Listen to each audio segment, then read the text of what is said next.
Irmãos, boa noite. Mais uma vez é um prazer estar aqui com os irmãos. Temos convidados aqui essa noite. Eu não enxergo de longe. Se tiver com vergonha, ninguém me deu papel. Sinta-se abraçado se houver alguém. Hoje é o quarto domingo, né? O domingo vertical. De manhã já tivemos o Igor pregando às 8, a Paloma às 10, uma bênção. E agora sou eu que vou dar essa palavra aqui às 19, né? Já vou pedir para os irmãos ficarem de pé para a gente ganhando tempo. É curioso, né? Porque cada um tem um jeito de pregar. Eu, particularmente, eu gosto de um tema. Quando vem um tema na minha mente, eu vou passeando em textos. Mas aí Deus tira a gente também da nossa zona de conforto. E Deus botou no meu coração a seguinte palavra, pastor Pedro: Jó. Mais nada. E aí, enquanto eu fui escrevendo, as coisas foram fluindo. E vamos deixar o Senhor falar conosco essa noite, amém? Eu vou pedir para os irmãos abrirem Jó. A gente vai ler alguns versículos, não são muitos, mas o primeiro é no capítulo 1, versos 6 a 12. Glória a Deus. Aleluia. Amém? Jó, capítulo 1, verso 6, diz o seguinte: certo dia, os anjos do Senhor vieram apresentar-se ao Senhor, e Satanás também veio com eles. O Senhor disse a Satanás: de onde você veio? Satanás respondeu ao Senhor: de perambular pela terra e andar por ela. Disse então o Senhor a Satanás: reparou em meu servo Jó? Não há ninguém na terra como ele, irrepreensível, íntegro, homem que teme a Deus e evita o mal. Será que Jó não tem razões para temer a Deus? Respondeu Satanás: acaso não puseste uma cerca em volta dele, da família dele e de tudo que ele possui? Tu mesmo tens abençoado tudo o que ele faz, de modo que os seus rebanhos estão espalhados por toda a terra. Mas estende a tua mão e fere tudo o que ele tem, e com certeza ele te amaldiçoará na tua face. O Senhor disse a Satanás: pois bem, tudo o que ele possui está nas suas mãos, apenas não toque nele. Então Satanás saiu da presença do Senhor. Agora a gente vai para o capítulo 2, vamos ler do 1 ao 6. Capítulo 2, verso 1. No outro dia, os anjos vieram apresentar-se ao Senhor, e Satanás também veio com eles para apresentar-se. O Senhor perguntou a Satanás: de onde você veio? Satanás respondeu ao Senhor: de perambular pela terra e andar por ela. Disse então o Senhor a Satanás: reparou em meu servo Jó? Não há ninguém na terra como ele, irrepreensível, íntegro, homem que teme a Deus e evita o mal. Ele se mantém íntegro, apesar de você me haver instigado contra ele para arruiná-lo sem motivo. Pele por pele, respondeu Satanás, o homem dará tudo o que tem por sua vida. Estende a tua mão e fere a sua carne e os seus ossos, e com certeza ele te amaldiçoará na tua face. O Senhor disse a Satanás: pois bem, ele está nas tuas mãos, apenas poupe a vida dele. Pai, em nome de Jesus, nós te agradecemos, Senhor, pelo dia de hoje, pelo que começastes a fazer, e creio, Senhor, que tu farás maravilhas essa noite, Senhor. Passei, Espírito Santo, no meio do teu povo, Senhor, trazendo cura, trazendo libertação, Senhor, trazendo restauração, trazendo, Senhor, salvação, Pai, em nome de Jesus, Senhor. Pai, repreende toda distração, repreende tudo que não chama pelo nome de Jesus, que tentou entrar nesse local essa noite, Pai. Nós declaramos que essa vai ser uma noite sublime nas nossas vidas, Pai, em nome de Jesus, Senhor. Amém. Podem sentar, irmãos. Irmãos, esse episódio, né, esses dois versos, eles parecem um pouco repetitivos. E agora, no início da pregação, talvez vocês vão ter essa mesma sensação. Mas preste atenção, vocês verão que não é repetitivo. E essa palavra, ela relata uma reunião de Deus com os anjos. Algumas versões falam com seus filhos, algumas versões falam isso. E nas regiões celestiais. E é curioso que enquanto está vendo essa reunião, de repente Satanás aparece. E quando Satanás aparece, quem inicia o diálogo é o Senhor, perguntando: de onde você vem? E Satanás responde: de rodear a terra. Essa versão da NVI fala de passear pela terra e andar sobre ela. Então a gente já vê que Satanás, ele é uma espécie de um turista. Ele vive andando por aí, antenado, de olhos abertos, procurando alguém para devorar. E Deus cutuca Satanás. E ele pergunta: observastes o meu servo Jó? E ele começa a dar um currículo de Jó. Ele começa a falar para Jó. Não, começa a falar de Jó. Começa a falar de Jó para Satanás. Não há na terra homem como ele. Em outras palavras, ele é o homem mais piedoso da geração. E aí ele continua: homem íntegro. E a integridade é aquilo que você é quando ninguém está te vendo. Homem reto, que é aquilo que você é quando as pessoas estão te vendo. Homem que evita o mal. Ele é deliberadamente santo. Homem temente a Deus. Ele tem o princípio, o início da sabedoria. E Satanás, ele podia ter falado para Deus: esse aí eu ainda não conheço não. Quem sabe um dia eu coloque os meus olhos nele. Mas Satanás não fala isso. Satanás responde ao Senhor: também, desse jeito aí é fácil te adorar. Tu tens abençoado a vida dele, tu colocaste um muro de proteção ao redor dele, ao redor da família dele. Tudo que esse homem coloca a mão vira dinheiro. Os bens desse homem prosperam pela terra. Assim é muito fácil, qualquer um te adora. Então a gente tem que prestar atenção em algumas coisas. Primeira coisa, a vida de Jó era muito boa. Ele estava prosperando em todas as áreas da sua vida. Mas apesar da vida dele ser muito boa, Satanás já tinha colocado os olhos em Jó. E às vezes a gente não presta muita atenção nisso. Satanás já havia colocado, porque ele sabia tudo que Deus estava fazendo na vida daquele homem. E Satanás também começa a fazer uma série de insinuações. Por exemplo, Satanás está insinuando que Deus precisa subornar as pessoas com bênçãos para obter delas adoração. Ele está insinuando que as pessoas adoram a Deus não por quem Deus é, mas por aquilo que Ele dá. Está insinuando que Jó só serve a Deus, só adora a Deus, porque ele percebeu que a religião é algo lucrativo. Ele está insinuando que se Deus tocar naquilo que o próprio Deus deu a Jó, o Jó, que agora adora a Deus, vai blasfemar contra Deus. E esse verso primeiro, capítulo 1, a gente percebe que ele está falando de duas coisas específicas. Quando Deus fala, tudo que ele tem está em tuas mãos. Nesse caso está falando da família e dos bens.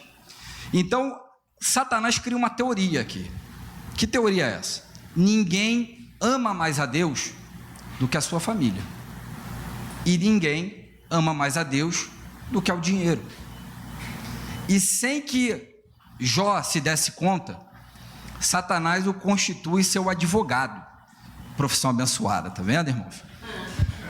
Satanás, Deus coloca a sua reputação nas mãos de Jó e fala para Jó, e fala para Satanás: tudo o que Jó tem está em tuas mãos, mas não toque nele. Então a gente já aprende também que Satanás é um ser limitado, e é um ser limitado por Deus. Então Satanás sai da presença de Deus e faz um estrago na vida de Jó. Primeira área que ele vai atacar é a área financeira. O verso 3 diz que, a gente vai ler alguns, outros a gente vai seguir para a gente ganhar tempo. O verso 3, ele diz que Jó era um homem de muitas posses. Ele era um homem muito rico, tanto é que a Bíblia fala que ele era o maior homem da sua geração, do Oriente. ou seja, era o homem mais rico do Oriente, da sua geração. E não há pecado nenhum em ser rico. Jó era o homem mais rico e era o homem mais piedoso da sua geração. Então o problema não é ter dinheiro, o problema é o dinheiro nos ter. E diz lá no verso 17, no verso 15 a 17, que Satanás utilizou os sabeus, os caldeus e o fogo para levar Jó à falência, ao colapso financeiro. O homem mais rico do Oriente quebrou. Vamos ler. Quando os sabeus atacaram e os levaram embora, mataram a espada os empregados, e eu fui o único que escapou para lhe contar. Enquanto ele ainda estava falando, chegou outro mensageiro e disse: fogo de Deus caiu do céu e queimou totalmente as ovelhas e os empregados, e eu fui o único que escapou para contar a você. 17. Enquanto ele ainda estava falando, chegou outro mensageiro e disse: vieram caldeus em 3 bandos, atacaram os camelos e os levaram embora, mataram a espada os empregados, eu fui o único que escapou para contar a você. Satanás levou Jó à falência. O homem mais rico quebrou. Será que a primeira teoria que Satanás levantou estava correta? Será que Jó blasfemaria contra Deus?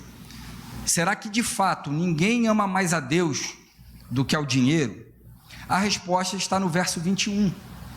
Quando Jó recebe a notícia de que tudo que ele possuía acabou, se perdeu, que ele não tinha mais absolutamente nada, diz a Bíblia que ele fala: saí nu do ventre da minha mãe e nu partirei. Em outras palavras, ele está falando o seguinte: eu não trouxe nada para esse mundo. Quando eu morrer, eu não vou levar bem algum desse mundo. O que eu conquistei entre o berço e a sepultura não é a razão da minha vida. E com isso ele já derrota a primeira tese de Satanás. E ele comprova que ama Deus por quem Deus é, e não por aquilo que Deus dá a ele. Concomitantemente, a família de Jó vai ser atacada. Irmãos, eu penso que Jó recebeu a mais trágica notícia da vida de qualquer pessoa. Os filhos de Jó morreram. Jó tinha 10 filhos. Se não me engano, em Jó, no capítulo 1, versos 1 e 2, diz que ele possuía 7 filhos e 3 filhas. E no verso 5 do capítulo 1, exatamente, 7 filhos e 3 filhas. E no verso 5, quando a gente lê, eu não vou ler esse verso, mas está aí, a gente, quando lê esse verso, a gente percebe uma coisa: Jó era um pai exemplar. Jó, ele era um pai presente, ele era um pai que exortava seus filhos, era um pai que intercedia pelos seus filhos, é um pai que cuidava da vida espiritual dos seus filhos, um pai que mantinha os filhos unidos. Irmãos, 10 irmãos, você manter 10 filhos unidos, tem muito esforço por detrás disso, de um pai e de uma mãe. Às vezes 2 irmãos não conseguem ser unidos. Jó manteve 10 unidos. Então ele recebe a notícia de que os 10 filhos estão celebrando numa casa, e de repente um vendaval vem e a casa desaba e mata os 10 filhos de Jó. Eu fico imaginando como é que um homem desse volta do sepultamento dos filhos. Irmãos, você não sabe nem para quem você está chorando mais. Não dá. Esse homem devia sentir apenas um vazio. Eu creio que as lágrimas secaram do rosto desse homem. Ele não tinha mais para quem chorar, apenas um vazio. E como você se ergue novamente? Como você arruma forças para prosseguir? Então, percebam que esse golpe foi muito duro na vida de Jó, e foi simultaneamente a perda financeira. Será que dessa vez Satanás iria conseguir mostrar que ninguém ama mais a Deus do que a família? Será que essa teoria que Satanás criou é verdadeira? Será que Jó blasfemaria contra Deus? A resposta está no verso 20 e 21. Quando Jó sabe da notícia, ele rasga suas vestes, raspa sua cabeça e ele se prostra em adoração e fala: o Senhor o deu, o Senhor o levou. E a Bíblia diz que com isso Jó não proferiu nenhuma palavra de blasfêmia contra o Senhor, e ele derrota a segunda tese de Satanás. Ele mostra que ele ama a Deus por quem Deus é. Amém. Não por aquilo que Deus dá a ele. E aí, no capítulo 2 que nós lemos, uma reunião, parece que é idêntica, parece que você está lendo a mesma coisa do capítulo 1. Não diz quanto tempo depois, mas a gente está falando do kairós de Deus. Pode ter sido questões de segundos para a gente não sabe. Mas uma nova reunião está acontecendo. E mais uma vez, Satanás aparece nessa reunião. E Deus faz a mesmíssima pergunta: de onde vens? Satanás responde a mesma coisa: de rodear a terra, passear por ela. Irmãos, Satanás tentou e não conseguiu, mas a agenda dele não mudou. Ele continua procurando uma brecha para atacar.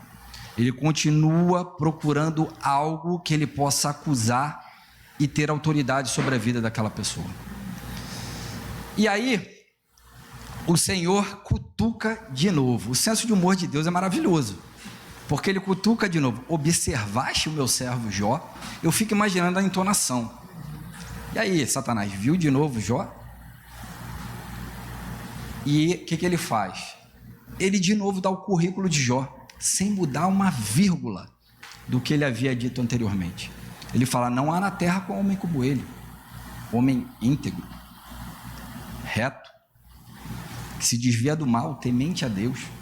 E fala para Satanás: você tentou fazer com que eu aniquilasse sem causa, mas não conseguiu não, Satanás. Jó provou que me ama mais do que a família. Jó provou que me ama mais do que o dinheiro. As suas teorias são falsas, Satanás.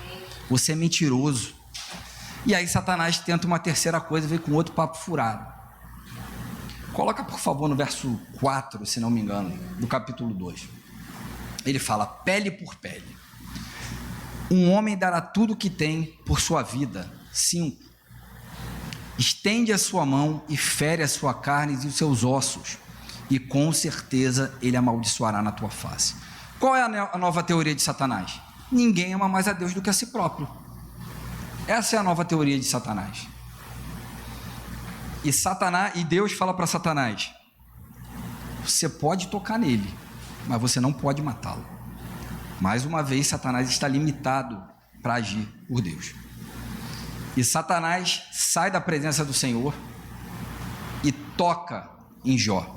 Ele coloca feridas terríveis em Jó, da ponta dos pés ao alto da cabeça. E eu fico imaginando essas feridas como é que deveriam ser. Devia começar aquela vermelhidão, de repente deveria começar a pele ficar escura, provavelmente necrosado, com bolhas de pus. Mas por quê? Você está exagerando. Porque o texto nos diz, eu não vou ler, depois você leia, que Jó pegava caco de louça para raspar a pele. Eu não sei se alguém alguma vez já precisou raspar alguma ferida. Eu teve uma vez que eu tive uma tatuagem de asfalto, moleque andando de bicicleta, caí, tomei uma pancada do carro, asfalto foi tatuando a minha perna. Eu lembro que eu cheguei em casa com uma dor terrível, meu pai médico estica a perna, veio com aquela escovinha de limpar sapato e mandou ver. É isso. Foi exatamente isso. Então, quando eu li, eu lembrei disso automaticamente. Deve ter sido uma dor excruciante que Jó sentia. Então, certamente esse homem, ele não tinha paz para dormir. Ele não conseguia descansar. Esse homem, ele não devia conseguir se alimentar, ele devia exalar mau cheiro da sua pele. Esse homem não tinha tratamento para a doença dele, ele não conseguia achar um tratamento, não havia uma terapia que amenizasse o sofrimento dele. E nesse momento de agonia, perdeu saúde, perdeu os filhos, perdeu os bens. Vem a esposa de Jó. E a esposa de Jó fala para Jó: ainda conserva a tua integridade, está no verso 8 do capítulo 2. amaldiçoa o teu Deus e morra. Irmãos, vamos olhar isso por duas óticas. A primeira, certamente essa mulher estava sofrendo também. Isso é óbvio, porque às vezes a gente só fala mal dela, né? Mas às vezes, certamente essa mulher devia estar sofrendo. Ela também perdeu o filho, também perdeu os bens. E o marido que ela amava estava lá definhando na frente dela. Essa mulher devia estar sofrendo muito também. Então eu creio que há um componente natural de desespero dessa mulher. Mas agora vamos esquecer a figura humana dessa mulher e vamos imaginar Satanás sugestionando a mente dessa mulher. Parece que é Satanás falando através da mente, da boca dessa mulher. Ainda mantém tua integridade? Depois de tudo que eu estou fazendo, amaldiçoa Deus e morre. Irmãos, eu não tenho dúvida que essa mulher foi sugestionada por Satanás para trazer essa palavra para Jó. E como a gente sabe isso? A Bíblia nos mostra, Pedro foi sugestionado para tirar Jesus da cruz. Será que Satanás só descobriu essa técnica com Pedro? Eu creio que não. Mas Jó responde no verso 9: tu falas como uma louca, recebemos o bem de Deus, não receberíamos o mal? E em tudo Jó não blasfemou contra Deus. E essa última tese de Satanás também é reprovada por Jó. E ele mostra que ele ama mais a Deus do que a si próprio. Mostra que ama a Deus por quem Deus é, e não porque Deus dá saúde a ele. E aí então, os amigos de Jó conversam e falam: vamos fazer uma visita para Jó. Certamente eles souberam do que havia acontecido e decidem visitar Jó. Está no verso 11 do capítulo 2. E quando eles decidem visitar Jó, eles deviam estar conversando: caramba, ele deve estar sofrendo muito, porque o texto nos fala que eles estão indo para prestar o quê? Sua solidariedade a Jó. Eles estão querendo mostrar a sua compaixão a Jó. E a prova disso é que quando eles estão chegando, eles veem Jó de longe e eles mal conseguiram reconhecer. Tamanha destruição devia estar no corpo de Jó, no rosto de Jó, na alma de Jó. Jó devia estar um caco humano ali naquele momento. E a Bíblia diz que esses homens, eles sentaram, enquanto eles caminhavam e viam Jó, eles começaram a jogar terra sobre a cabeça deles, rasgaram as vestes, sentaram com Jó 7 dias e 7 noites no chão de terra, chorando. É claro que a maioria aqui conhece a história. É claro que a maioria aqui sabe que esses mesmos homens vão começar a fazer acusações a Jó. Então a gente pode se perguntar: será que esses homens eram amigos de Jó verdadeiramente? Irmãos, eu não tenho a menor dúvida de que eram. Você já fez isso por alguém? Alguém já fez isso com você? Esses caras ficaram 7 dias e 7 noites com um amigo, chorando. Mas espera aí, o que aconteceu então para eles começarem a falar mal de Jó? Eu creio que o mesmo raciocínio para a esposa pode ser utilizado para os amigos, sugestão do diabo. Mas eu vejo um segundo argumento: esses homens tinham uma teologia ruim. Como assim? Eles tinham uma lógica cartesiana, causa e efeito. Se ele está sofrendo assim, é porque ele fez alguma coisa errada. E para Jó estar sofrendo desse jeito, meu amigo, ele fez muita coisa errada. Só que eles não apenas pensaram, eles falaram para Jó. E eles começaram a fazer as mais terríveis suposições e acusações para Jó. Chamaram ele de ladrão, de adúltero, de louco. Disseram que os filhos morreram porque Jó era louco.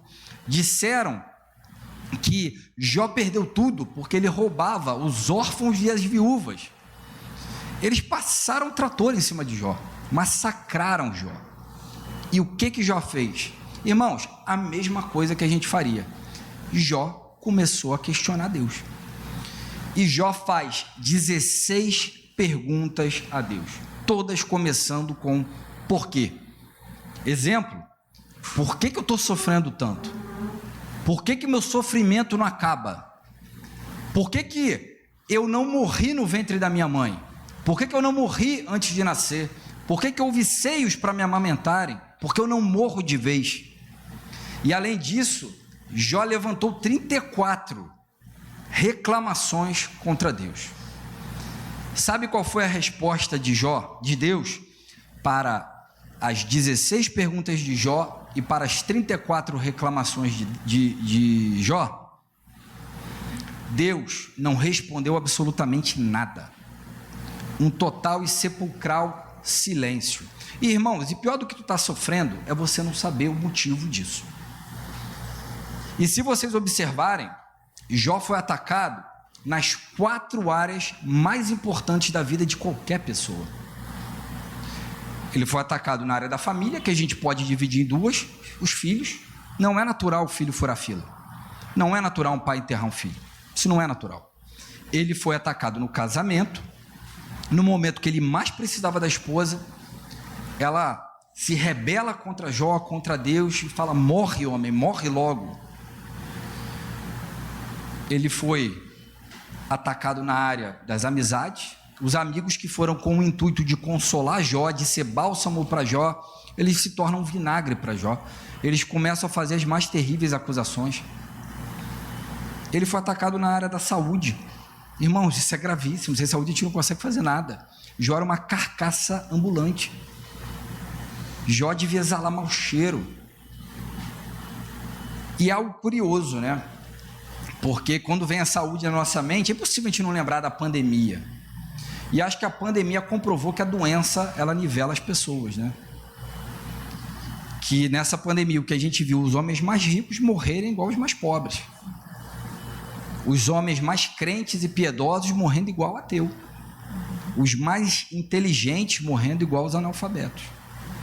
Irmãos, no leito de CTI, ninguém fica com o nariz em pé e peito estufado. Todos estão nivelados. Além disso, na área das finanças.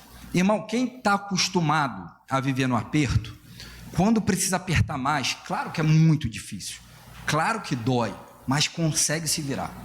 Agora, o cara que está no topo da pirâmide, que é rico, que está acostumado com fartura, com tudo do bom e do melhor, quando perde, irmãos, ele se desmorona emocionalmente, ele se descontrola emocionalmente. Eu tenho certeza que vocês aqui presentes já ouviram a história de pessoas que por muito menos perda financeira já tirou a própria vida. Os mais antigos lembram da época do Collor, do confisco da poupança. Quanta gente se matou? Quanta gente se matou? Eu tive um amigo que por questão financeira se tacou do alto de um hotel. Jó está no fundo do poço, não tem mais nada, não tem mais ninguém. Jó apenas sente um vazio terrível.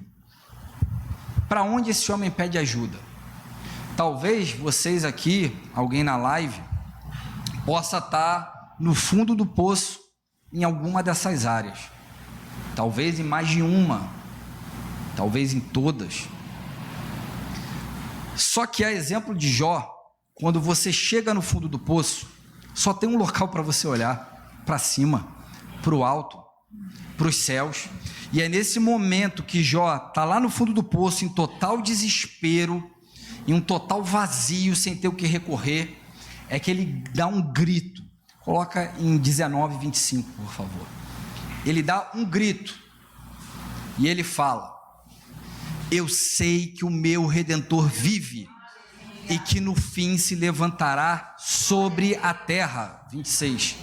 E depois que meu corpo estiver destruído e sem carne, verei a Deus. Amém. Irmãos, Satanás achou que havia tirado tudo de Jó, só que ele não sabia que Deus era tudo de Jó, tudo para Jó. E é no momento em que Jó dá esse grito do seu peito, como se ele estivesse dizendo: eu não tenho mais nada, eu perdi tudo, mas uma coisa eu não perdi, a fé no meu Deus. Eu sei que o meu Redentor vive. É nesse momento que Deus rompe o silêncio e começa a falar com Jó. É como se Deus estivesse abrindo as comportas dos céus e derramando torrentes de sua glória na vida de Jó. E ele começa a revelar para Jó a sua majestade, a sua glória, o seu poder, a sua soberania, o seu controle do universo, o seu domínio sobre todas as áreas da vida. E é nesse momento de uma manifestação tão sublime da glória de Deus que Jó começa a se encolher. Ele começa a ver, não devia ter feito tanta pergunta. Ele começa a se diminuir. E é curioso porque quando Deus começou a falar, ele não respondeu nenhuma das 16 perguntas de Jó. Ele não respondeu nenhuma das 34 reclamações de Jó. Mas ele faz 70 perguntas para Jó. Todas retóricas, impossíveis de serem respondidas. Ele pergunta para Jó, por exemplo, onde você estava quando eu lançava o fundamento sobre a terra? Onde você estava quando eu espalhava as estrelas no firmamento? Onde você estava quando eu colocava limite nos mares para não invadir a terra? E com isso, irmãos, com essas respostas de Deus, Jó descobre 5 verdades impactantes da sua vida. Por que 5 verdades? Não é porque eu quero, é porque está no texto, porque eu li o texto, não é porque eu quero. E ele descobre 5 verdades que impactaram profundamente a vida de Jó, e que eu creio que podem impactar profundamente a sua vida essa noite também. No capítulo 42 de Jó, o último capítulo, nos versos 1 e 2, ele fala o seguinte: então Jó respondeu ao Senhor: sei que podes fazer todas as coisas. Vou parar aqui, daqui a pouco a gente vai continuar. Jó reconheceu a onipotência de Deus.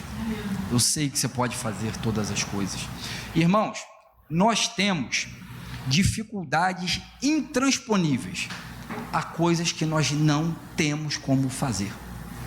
E eu acho curioso que quando você vai em qualquer aeroporto, ou numa rodoviária, ou até no aplicativo de celular, o que tem de livro de autoajuda é muita coisa, pastor Pedro.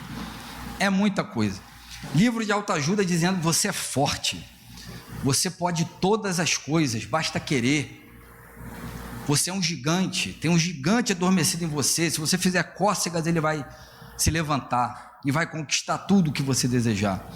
Mas o que a Bíblia diz sobre isso? Ela fala justamente o contrário. Ela fala que nós somos fracos. Ela fala que Deus conhece a nossa estrutura e que nós somos pó. Irmãos, nós temos fraquezas físicas. Querendo ou não, o tempo é implacável. Ele vai marcar o rosto de todos nós, querendo ou não. A força muscular vai diminuir, as mulheres vão aguentar mais um tempo, né? Tanto produto de beleza, tanto creme. As mulheres são sempre mais sábias, né?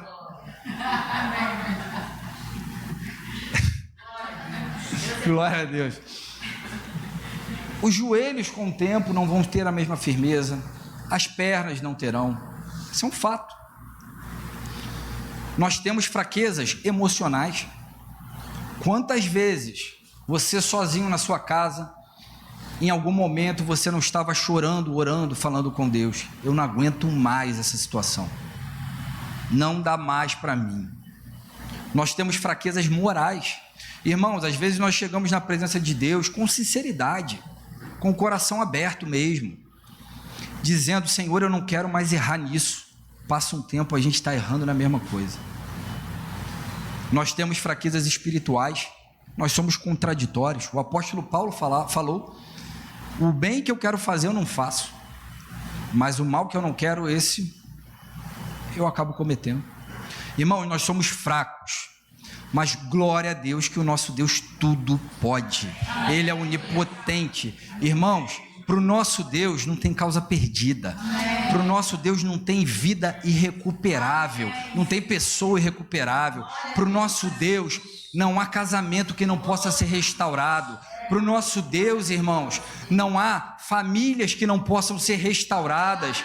Para o nosso Deus, o último diagnóstico não é da medicina, é dele. Irmãos, essa noite nós precisamos entender o quão onipotente é o nosso Deus, o quão glorioso, o quão majestoso, o quão poderoso é o nosso Deus. Ele é aquele que mede os oceanos com a concha da sua mão. Ele espalha as estrelas no firmamento e chama cada uma delas pelo seu nome. Ele olha as potências militares e econômicas da terra e considera elas como um pingo no balde. Irmãos, esse é o nosso Deus, Ele é poderoso, Ele tudo pode, irmãos. Tudo pode. Talvez você está vendo impossível, para você pode ser, para o nosso Deus não é. Ele tudo pode. Segunda verdade que Jó percebe, está na continuação desse verso 2. No verso 2, na continuação. Nenhum dos seus planos podem ser frustrados. Ele reconhece a soberania de Deus. Irmãos, Deus não é pego de surpresa. Deus não fica em tentativa e erro. Os planos de Deus são perfeitos. Deus não precisa atualizar os seus planos. Eles são perfeitos. É por isso que nós não cremos em sorte. É por isso que não cremos em azar, em misticismo, em olho gordo. Nós cremos que a mão do Todo-Poderoso dirige a nossa vida. E por isso nós podemos dizer, como o apóstolo Paulo fala em Romanos 8:28, todas as coisas cooperam para o bem daqueles que amam a Deus e são chamados segundo o seu propósito. Então saiba de uma coisa, se você está passando uma dificuldade, em qualquer que seja a área da sua vida, Deus não desperdiça sofrimento na vida dos seus filhos. Ele não faz isso. Deus, se você está passando por um momento difícil, por uma luta, saiba que Deus não está atuando contra você, Ele está atuando a favor de você. Ele vai utilizar essa circunstância para fazer você crescer de alguma forma. Saiba disso, porque não há Deus como o nosso, que trabalha para o que neles esperam. Terceira verdade, está no verso 3, a parte final desse capítulo 42, que ele fala o seguinte: certo é que falei de coisas que não entendia, coisas tão maravilhosas que eu não poderia saber.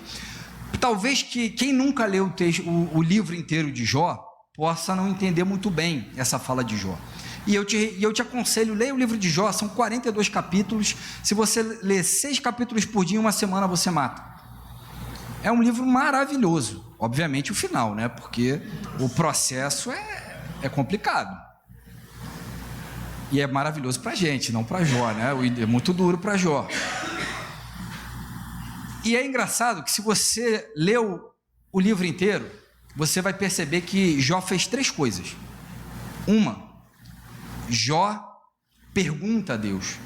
2, Jó se defende das acusações de seus amigos. 3, Jó reclama. Se você acha que Jó ficou num cantinho, chorando, calado, você não leu o livro ou não entendeu nada do que leu.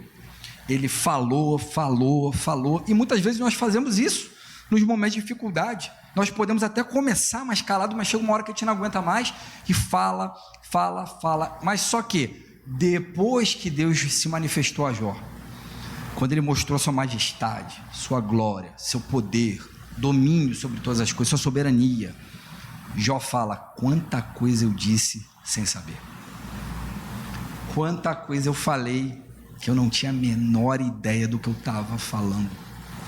Irmãos, isso aqui serve de uma lição para nós. A pessoa que é sábia é aquela que, fica meio redundante, né? Sabe que quase nada ela sabe, porque a quantidade de coisas que nós não conhecemos é muito grande comparado àquilo que a gente conhece. E, irmãos, e é impossível, conforme nós vamos procurando conhecer a Deus, nós sermos soberbos, ou até permanecermos soberbos, permanecermos vaidosos, permanecermos arrogantes. Porque, irmãos, quanto mais nós buscamos conhecer Deus, mais nós vemos do quão limitados nós somos. Quanto mais nós buscamos a Deus, mais humildes nós devemos ser. Menores devemos nos considerar. Porque quando a gente vê Deus, a gente fala como Jó: quanta coisa eu falava sem ter a menor ideia do que eu estava falando. Quarta verdade, verso 5. Eu confesso que esse verso, eu acho que talvez é um dos que eu mais gosto da Bíblia, que fala: meus ouvidos já tinham ouvido a teu respeito, mas agora os meus olhos te viram. Irmãos, eu acho isso sublime de Jó, eu acho isso maravilhoso, até porque quando nós aplicamos isso em algum momento da nossa vida, geram memórias afetivas, né? Então, obviamente, eu tenho um carinho muito grande por esse versículo, com tudo que eu vivenciei com meu pai no hospital. Eu vi a mão de Deus, o poder de Deus sobre a vida dele. E só que, quando nós lemos o texto, ele parece um pouco contraditório. Pô, como assim? Mas eu não estou falando só o texto. Eu estou falando quando a gente pega, faz uma interpretação de todo o livro. O que Deus falou de Jó? Não há na terra homem como ele. Espera aí. Deus falou que não há na terra homem como ele. E aí continua falando as qualidades de Jó. E notem o seguinte: não é uma opinião de Deus. Deus não está elogiando, rasgando seda a Jó. Deus não tem opinião. Deus tem um diagnóstico. É isso. Mas parece um pouco contraditório. Um homem que não tinha igual na sua geração, falar que agora ele está vendo Deus e antes. Mas eu quero explicar isso fazendo uma pergunta. Você conhece a Deus? Não precisa responder. Você conhece a Deus? E o quanto você conhece a Deus? Irmãos, em João 17, no verso 3, ele fala o seguinte: esta é a vida eterna, que te conheçam, o único Deus verdadeiro, e a Jesus Cristo, a quem te enviaste. Irmãos, a essência da vida eterna é conhecer a Deus. Deus é uma fonte inesgotável em seu ser. Sabe o que você vai estar fazendo no céu, quando o Senhor te chamar, se estiver lá na glória, daqui a 1 milhão de anos? Conhecendo a Deus. Daqui a 1 bilhão de anos, conhecendo a Deus. Irmãos, nunca você vai dizer: eu já conheço a Deus o suficiente. Nunca vai se esgotar. Você vai estar no céu conhecendo a Deus, conhecendo a Deus, conhecendo a Deus.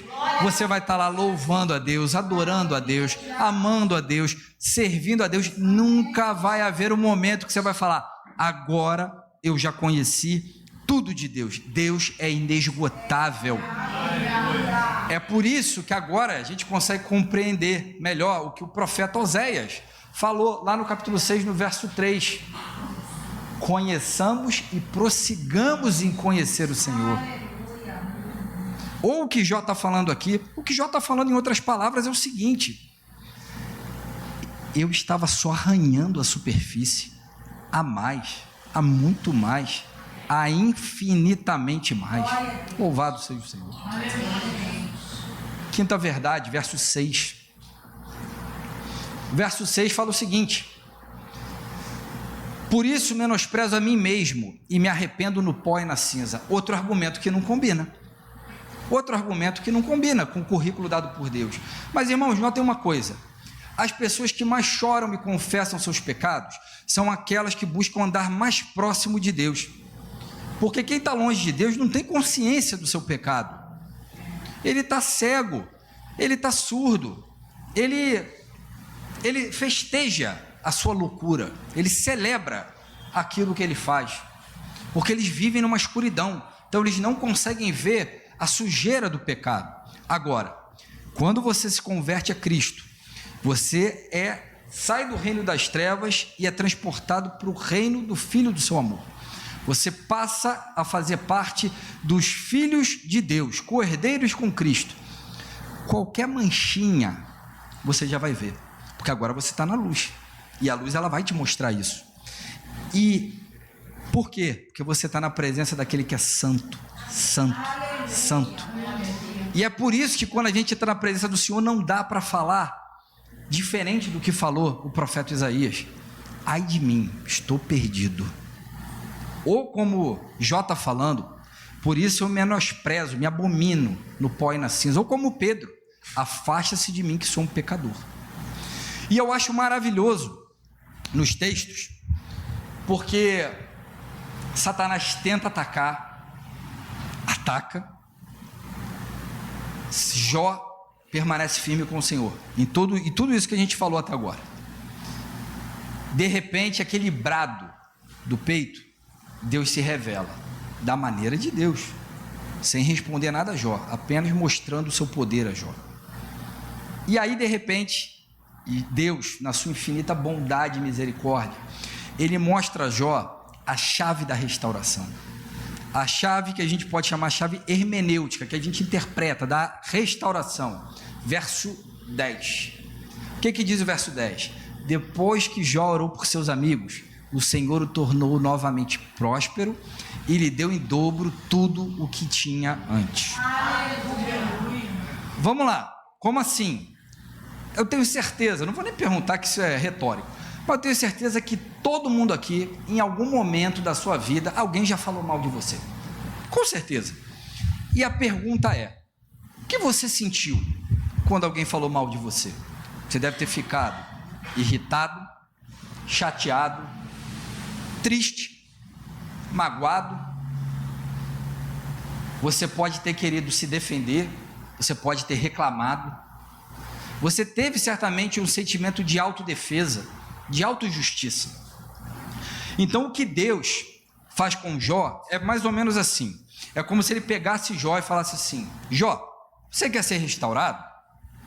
Então, sai dessa arena da autodefesa e entra na brecha da intercessão. Sai dessa arena da autodefesa, de ficar se autodefendendo. Ora por aqueles que estavam te acusando. Ora por eles. Ora por aqueles que estavam te chamando de ladrão, de corrupto, de louco. Eu quero que você ore por eles. Sabe por quê? Porque é impossível você orar por alguém e ter mágoa ao mesmo tempo. Então o que Deus está fazendo é: Jó, ora, porque quando você orar, essa mágoa que você está no teu peito vai sair. E enquanto sai, eu posso trabalhar. E quando eu trabalho, eu vou restituir tudo aquilo que você perdeu, à medida que você ora por aqueles que te acusaram injustamente. E tudo na vida de Jó é restaurado. A saúde de Jó foi restaurada, verso 16. Jó viveu até 140 anos. E eu tenho certeza que daquele momento em diante, ele não teve cicatriz, não teve sequela, não teve nada. Ele viu os filhos dos seus filhos até a 4ª geração. Irmãos, Jeová Rafá está aqui essa noite. O Deus que cura está aqui essa noite. A última palavra não é da medicina. A última palavra não é da ciência. A última palavra é do Senhor. Louvado seja o nome do Senhor. Se Ele quiser, tem jeito. Se Deus quiser, tem jeito. Irmãos, eu vou dar 2 testemunhos rápidos, porque eu já estou vendo que a hora está um pouco mais avançada. O meu pai, todos sabem que meu pai faleceu, mas eu vi a mão do Senhor salvando o meu pai. Louvado seja isso, seja o nome do Senhor. Concomitantemente, antes do meu pai adoecer, antes de vir a pandemia, minha mãe teve câncer. Câncer nas mamas. E um dia antes dela fazer um exame, um dia antes dela operar, ela tinha que fazer um exame. Quando ela viu, tinha uma alta, não é uma possibilidade, era uma alta probabilidade de estar com metástase. Era uma alta probabilidade. Meu irmão, alta probabilidade na medicina desculpa a expressão, ferrou. Já era. Alta probabilidade é o médico só falando: eu tenho quase certeza. Só que não afirmou porque está aguardando o exame. Ok. Nesse dia, eu lembro quando eu recebi a notícia, foi em 2018, isso. Eu entrei no quarto, eu fui orar, eu consegui orar nada, só estava chorando, já vinha e vai morrer. É o ataque que vem na nossa mente. Vai morrer, não é salva, vai morrer, meu Deus, e agora? E eu lembro que quando eu chorava, veio a palavra que eu estava orando, eu estava lendo Bíblia, eu não estava nem pensando, irmãos. Eu comecei a orar e não fiz mais nada, só comecei a chorar. E de repente, eu senti o Espírito Santo falando muito forte comigo, trazendo à minha memória a palavra do rei Ezequias, e Deus mandando Isaías voltar e falar que estava acrescentando 15 anos na vida dele. Só que veio uma complementação: para de chorar, levanta, pega a Carol e vai orar pela sua mãe na casa dela. Vamos lá, amor, vamos lá orar. Tá bom. Quando chegou lá, e eu estou imaginando que era para Carol orar, porque a Carol já foi usada com algumas questões de cura. Eu nunca fui. Glória a Deus pela vida dela. Também quero o dom. Em nome de Jesus, temos que perseguir os dons. E quando eu cheguei lá para orar com a minha mãe, não foi a Carol que orou. A Carol olhou para mim: é para você orar. Eu falei: Deus está falando para a Carol, para eu orar. Comecei a orar. Só que Deus deu uma visão a Carol. Eu tive nada, irmãos. Tive nada. É até injusto, né? Fui eu que estava chorando, eu quero ver alguma coisa. Não vi nada. Não. Deus deu uma visão para Carol. Ela via células cancerígenas se agrupando. Meu amigo, metástase estava voltando para a célula única. E a Carol falou isso para minha mãe. No dia seguinte fez o exame, não tinha metástase. Aleluia, louvado seja o nome do Senhor. Obviamente ela fez os procedimentos cirúrgicos. Posteriormente apareceu um outro nódulo, também não tinha metástase em nada. Palavra do Senhor, já tinha falado, não vai ter. E ela permaneceu tomando a medicação. Há 2 semanas, o médico falou: não precisa mais tomar nada. Acabou. Esse é o nosso Deus. A última palavra não é da medicina. A gente respeita a medicina, a gente respeita os médicos, claro que respeitamos. Deus capacita a mente humana para isso, mas a última palavra é do Senhor. Louvado seja o nome do Senhor. Segundo, área financeira. Se você olhar lá o capítulo 1, verso 3, e olhar depois o capítulo 42, o verso 12, não precisa botar para te ganhar tempo agora, senão a gente vai passar muito. O verso 42, a gente vai perceber o quê? Deus restituiu literalmente em dobro tudo o que Jó possuía. E eu quero te dizer que da mesma maneira, o Deus que cura está aqui essa noite, o Deus que provê está aqui essa noite. Jeová Rafá está aqui essa noite. Então, se você perdeu o trabalho, Ele vai te dar um trabalho melhor. Se você está com uma necessidade financeira, Deus vai prover aquilo que você precisa. Se você tem o sonho de abrir o teu negócio e não deu certo, Deus vai fazer esse negócio dar certo, porque Ele está aqui. Ele é o Deus que provê. Deus também restituiu a amizade de Jó, e restituiu de uma maneira maravilhosa, porque Deus aparece para os amigos de Jó e fala para eles: olha só, eu quero que você... Está vendo aquele homem lá que vocês estavam acusando, Jó? Está no verso 10.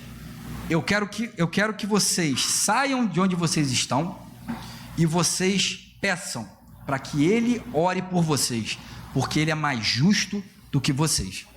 Então aqueles homens que estavam acusando Jó de ser ladrão, de ser adúltero, de ser louco, eles têm que agora pedir para Jó orar por eles, porque assim eles vão ser restaurados. E quando Jó ora, Deus também restaura os amigos dele.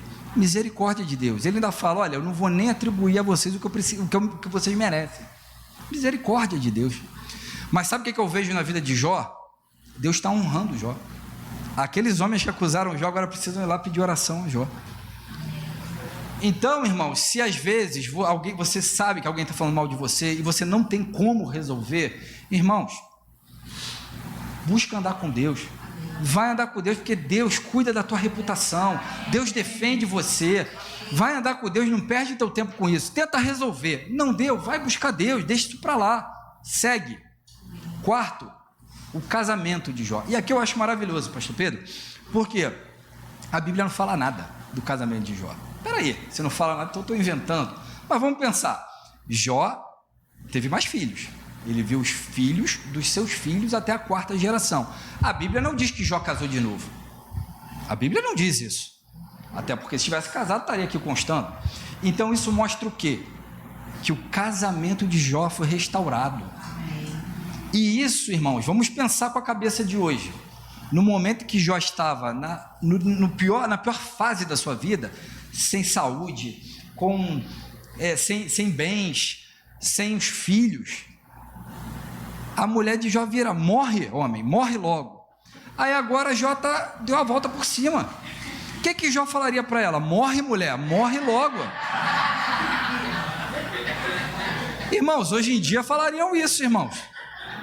Hoje em dia falariam isso. Mas, irmãos, Deus pega aqueles cacos e faz um lindo vaso novamente. Deus é poderoso para restaurar. Ele vai lá e cura o coração das mágoas, do ressentimento. Ele traz o perdão, ele traz cura emocional. Ele faz uma linda história de restauração, irmãos. Irmãos, Jó tinha tudo para ter se desfeito, mas não, ele persistiu. O vinho novo de Jesus é melhor. É melhor. Aí talvez alguém aqui pode estar pensando: mas o meu sentimento pela pessoa morreu. Deus ressuscita os mortos, irmãos. Mas não existe mais. Deus traz à existência aquilo que não existe. Mas murchou. Deus faz florescer como o bordão de Arão. Está seco. Deus faz as torrentes do Negueb jorrarem. O Deus que restaura, Ele está aqui. Ele quer restaurar coisas na vida de vocês. Em último lugar, estamos caminhando aqui para o final. Vamos passar um pouquinho do tempo, mas amém. Em último, está no verso 13, do capítulo 42. Fala o seguinte: também teve ainda 7 filhos e 3 filhas. Irmãos, eu confesso que esse sempre foi um problema para mim quando eu lia Jó. Por quê? Tudo bem, teve mais 10 filhos, mas e os que morreram? Eu sempre me questionei isso. Tudo bem, Senhor, o Senhor é maravilhoso, devolveu tudo, mas tudo bem, ele poderia ter tido 20 filhos, teve em dobro, mas e os que morreram, Senhor? Mas, irmãos, sabe quando eu meditava nesse texto, automaticamente Deus me levou para o verso 5 desse capítulo, quando ele fala: antes eu te conhecia de ouvir falar, agora os meus olhos te veem. Jó teve uma experiência tão profunda com Deus, tão poderosa com Deus, que ele sabia que ele tinha 10 filhos na terra e 10 filhos com o Senhor nos céus. Isso veio muito forte no meu coração. E se você observar, é proposital que a Bíblia só deixa 10. Por quê? Porque os outros 10 estão com o Senhor. Paulo diz: ai de nós, miserável homens que somos, se a nossa fé em Cristo é só para essa vida. Não estou falando de você não chorar a perda de alguém, não estou falando de você não se entristecer, eu estou falando de você saber que quando você perde alguém convertido, que está em Cristo Jesus, ele está no Senhor. Jó teve isso, Jó teve esse entendimento, e a Bíblia nos fala no último verso do capítulo 42, a Bíblia nos fala o seguinte, 16, falei o último, mas é o 16, depois disso, Jó viveu 140 anos, viu seus filhos e os descendentes deles até a 4ª geração. Jó viu tudo, ele teve tudo restituído pelo Senhor. Satanás achou que tinha afastado Jó de Deus, mas ele só pôde empurrar Jó mais para perto de Deus. Eu quero dizer para você que dificuldades todos nós vamos passar em graus variados, em áreas variadas. Talvez na área econômica um vai passar muito pouco, outro vai passar muito. Na área da saúde um vai passar muito, o outro vai passar pouco. Mas, irmãos, você está nos braços do Senhor.